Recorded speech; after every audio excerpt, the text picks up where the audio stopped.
Hello friends, money plant एक permanent plant है। गर्मियों में ग्रो करने वाला प्लांट है और ये सभी का फेवरेट है। इसको हरा भरा रखने के लिए हमें क्या क्या करना चाहिए, आगे की वीडियो में देखते हैं।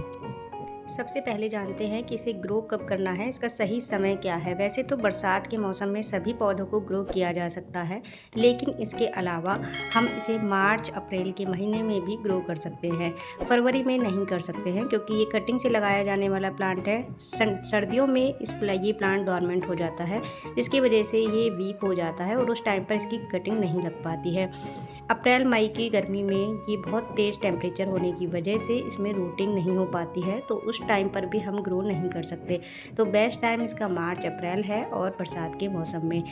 अब जानते हैं इसको ग्रो करने का सही तरीका, जिससे कि हम अपने मनी प्लांट को बुशी बना सकते हैं। तो अगर हम किसी से कटिंग लेते हैं या अपने ही किसी प्लांट से कटिंग लेते हैं, मेरे पास तो बहुत सारी है, यदि आप लाते हैं तो आप नीचे से कटिंग लेकर आइएगा। टिप से कभी भी कटिंग अच्छी नहीं चल पाती है, क्योंकि टिप की स्टेम थोड़ी वीक होती है। तो मोटी और मजबूत स्टेम यदि लाएंगे तो वो मिट्टी में भी ग्रो होगी और पानी में भी ग्रो होगी। अब इसका एक अलग तरीका जो मुझे पसंद है और जिससे वो बहुत ही घना हो जाता है। वैसे तो लगाने का बहुत आसान तरीका है। स्टेम का एक तो नोड एरिया मिट्टी में दबा दीजिए और लगा दीजिए, लेकिन ये वाला तरीका कुछ अलग है। इसकी हर पत्ती को हम अलग करेंगे। जहाँ से पत्ती निकलती है वो नोड एरिया है, उसको बचा के रखना है, बाकी स्टेम से कट करना है। इसको ध्यान से देखिएगा, कभी आप नोड एरिया को कट कर दें। इसमें जो पहली की जड़ें लंबी लंबी निकली हुई हैं, ये हमारे किसी काम की नहीं है, क्योंकि ये अब ग्रो नहीं होंगी। ये बाहर की जड़ें हैं, मिट्टी में जाने के बाद ये गल जाती हैं। आप चाहें तो इन्हें काट कर निकाल सकते हैं। कुछ बेकार पत्तियां हैं, उन्हें भी मैं हटा लेती हूँ, और जो स्टेम हमारी लंबी लंबी हैं उन्हें भी हटा लेते हैं। छोटा छोटा सा एरिया छोड़ना है बस, जहाँ पर नोड्स है और जहाँ से जड़ें निकलती हैं। पत्ती के पिछले भाग से जड़ें निकलनी शुरू होती हैं, तो वही पार्ट हमें बचाना है, वही हमारे लिए ज़रूरी है। अब लेते हैं एक पॉट। आप एक हैंगिंग बास्केट भी ले सकते हैं। इसको एक चौड़ा पॉट लें तो ज़्यादा बेटर होगा, क्योंकि ये अंदर से भी फैलता रहता है, और यदि आप पतले उसमें लगाते हैं तो एक ही स्टेम लग पाएगी। तो मैंने एक चौड़ा सा पॉट लिया है, जिसमें एक एक पत्ती को इस तरह से लगाया है। इस तरह प्लांट को लगाने के 3 फ़ायदे हैं। पहला फ़ायदा ये है कि हम इस प्लांट से एक ही स्टेम से अपने पूरे पॉट को भर देंगे। इससे ये बुशी बन जाएगा और जब ये ग्रो होगा तो पूरा घना हो जाएगा। दूसरा फ़ायदा ये है कि हमने एक एक पत्ती को अलग अलग कर लिया है। इससे यदि हमारा कोई भी स्टेम ख़राब होती है तो बाकी सारी स्टेम चल जाएंगी। मतलब कि 1 या 2 ख़राब होती हैं तो बाकी चलने के चांसेस रहते हैं। लेकिन यदि यही सारी पत्तियाँ एक ही स्टेम से जुड़ी रहती हैं, तो वही स्टेम यदि ख़राब होने लगे तो सारी की सारी पत्तियाँ ख़राब हो जाएंगी। तो एक दूसरा फ़ायदा ये है। और तीसरा फ़ायदा ये है, जब हम स्टेम को लगाते हैं, पूरी स्टेम को मिट्टी में दबाते हैं, तो वो थोड़ी बहुत हिल जाती है, जिससे कि हमारी ग्रो होने के चांसेस थोड़े कम हो जाते हैं। क्योंकि कटिंग से कोई भी पौधा ग्रो करने का सबसे पहला रूल यही है कि वो लगाने के बाद में हिलनी नहीं चाहिए। इस तरह से हमारी ये सारी पत्तियाँ अंदर रहेंगी और किसी भी पौधे से इधर उधर टच नहीं होंगी, और हमको भी इस पॉट को इधर से उधर नहीं करना है। जहाँ पर रख दिया है वहीं पर हम पानी का स्प्रे करते रहेंगे, और इसको शेडी एरिया में रखना है, धूप में बिल्कुल भी नहीं रखना है। वैसे भी मनी प्लांट को धूप में नहीं रखा जाता है। सर्दियों की धूप में हम रख सकते हैं, गर्मियों की धूप में बिल्कुल भी नहीं रखना है, क्योंकि बहुत तेज़ धूप आती है। यदि आपके यहाँ पर किसी पौधे के बीच में से छन कर या किसी भी ओट से थोड़ी बहुत धूप आती है, तो उसमें ये प्लांट अच्छे से सर्वाइव कर जाता है। लेकिन यदि बहुत तेज़ धूप है जो हम ही सहन नहीं कर पाते हैं, तो वो ये प्लांट बिल्कुल भी सर्वाइव नहीं करेगा उस जगह पर। तो उससे आप अंदाज़ा लगा सकते हैं कि इसको कैसी धूप चाहिए। इस प्लांट को विंटर में मैं पूरी सर्दी कीजिए, जहाँ पर कई सारे प्लांट्स रखे हों और ये उनके पीछे छुपा हुआ रखा हो, जिससे कि इसके ऊपर शेड भी आए और इसको मॉइस्चर, एक ठंडक सी महसूस हो। ऐसी जगह पर यदि इस प्लांट को रखते हैं तो ये अच्छा हरा भरा ग्रो होता रहता है। इस तरह 3 कटिंग से मैंने 3 पॉट भर लिए हैं, काफ़ी अच्छे से भर गए हैं। अब इसमें से 1-2 कटिंग ख़राब हो भी जाए तो कोई फ़र्क नहीं पड़ता। इसके बाद हमें वाटरिंग अच्छे से करनी है। इस प्लांट की मिट्टी को हमें सूखने नहीं देना है, लेकिन बहुत ज़्यादा दलदल भी नहीं बनानी है। थोड़ी सी मिट्टी हल्की सूखी सी नज़र आए तो तुरंत इस तरह पानी दीजिए। इस प्लांट को मिस्टिंग बहुत पसंद है। कभी कभी आप अपनी स्प्रे बॉटल से इस पर स्प्रे भी कर सकते हैं।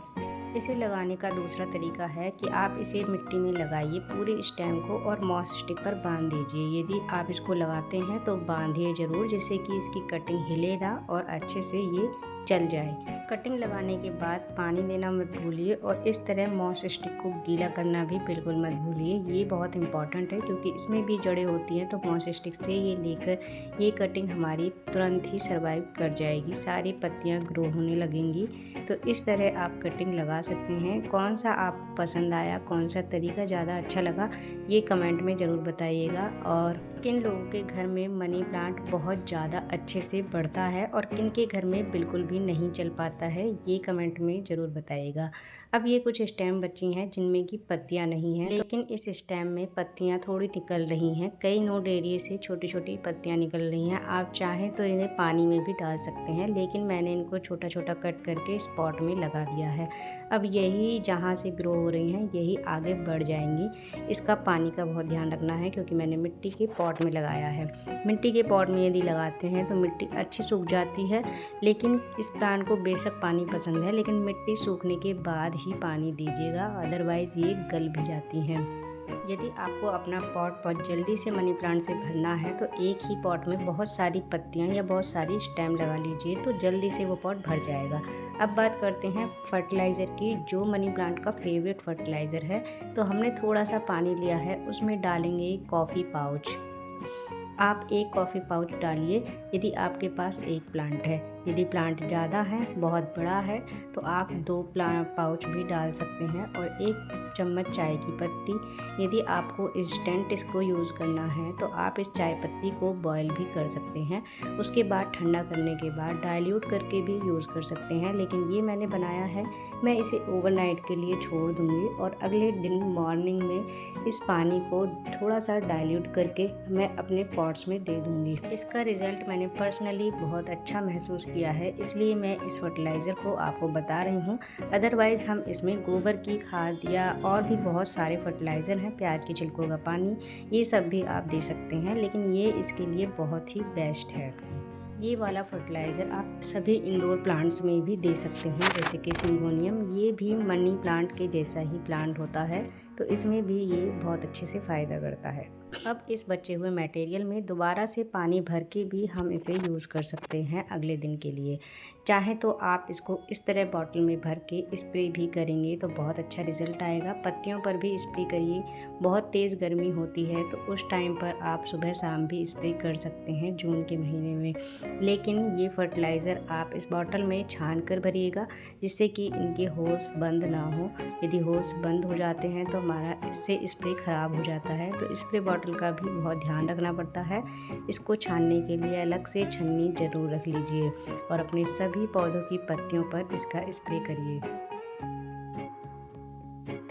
यदि हमारे पास मनी प्लांट पहले से लगा हुआ है तो उसे घना करने का एक तरीका है। ये छोटा सा पॉट है जिसमें बहुत लंबी स्टेम आई थी, इसको मैंने कट कर दिया क्योंकि इसको मुझे घना बनाना था, छोटा सा पॉट। अब देखिए इसका रिज़ल्ट, इसमें से पीछे से कितने सारे नोट्स निकल आए हैं। अब ये घना हो जाएगा, छोटा सा पॉट देखने में सुंदर भी लगेगा। वीडियो पसंद आए हो तो लाइक ज़रूर कर दीजिएगा। Thank you.